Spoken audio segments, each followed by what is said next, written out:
حضرت باعزید بستامی کہتے ہیں کہ میں نے اپنی ماں کے آگے ہاتھ جوڑے، میں نے کہا امی تجھے راضی کروں یا رب کو راضی کروں؟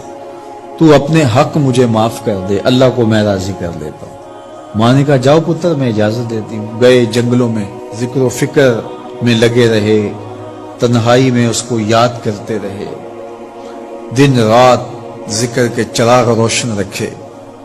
12 سال گزر گئے حق کی تلاش میں۔ ایک دن واپس بستام کے قریب سے گزر رہے تھے، خیال آیا چلتے چلتے ماں کو سلام کر جاؤں۔ دروازے کو دستک دینے لگے تو اس خیال نے ہاتھ روک لیا کہ ساری زندگی ماں کو سکھ تو دیا کوئی نہیں، اب دکھ بھی کیوں دینے لگے ہو؟ رات کا ایک پہر بیت گیا ہے، سردیوں کی لمبی رات ہے، ماں بستر میں لیٹی ہوگی، تیرے لیے اٹھے گی، دروازہ کھولے گی۔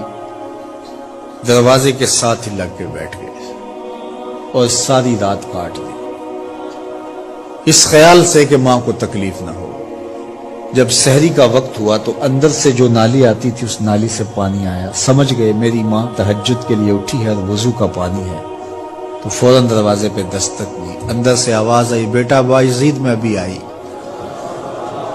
مائیں بیٹوں کے دستک کے انداز سے جان لیتی ہیں یہ کس بیٹے کے ہاتھوں کا لمس ہے۔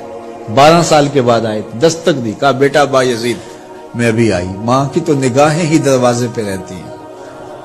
اللہ اکبر۔ کہتے ہیں کہ ماں نے دروازہ کھولا، 12 سال جنگلوں کی خاک چھانتے بیت گئی تھی، پراگندہ صورت، بکھرے ہوئے بال، پھٹے ہوئے کپڑے۔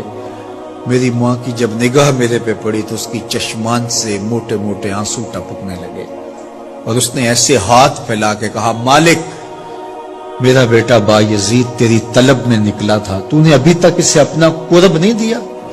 حضرت باعزید بستامی کہتے ہیں 12 سال کی ریاستوں سے جو کچھ نہیں ملا تھا ماں کے اٹھے ہوئے ہاتھوں سے مل گیا۔ میں نے کہا مالک میں تجھے کہاں ڈھونڈ رہا ہوں، تو کہاں موجود ہے؟ تو ماں باپ کی رضا اللہ کی رضا کا دروازہ کھولتی ہے۔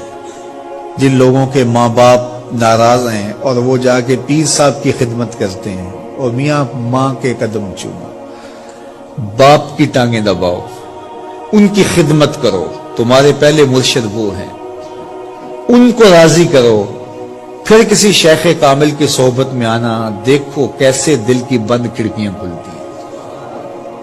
ایک مرشد تو ناراض کر آئے اور دوسرے مرشد سے تمہیں کیا ملے گا؟ تو راستہ یہیں سے کھلے گا۔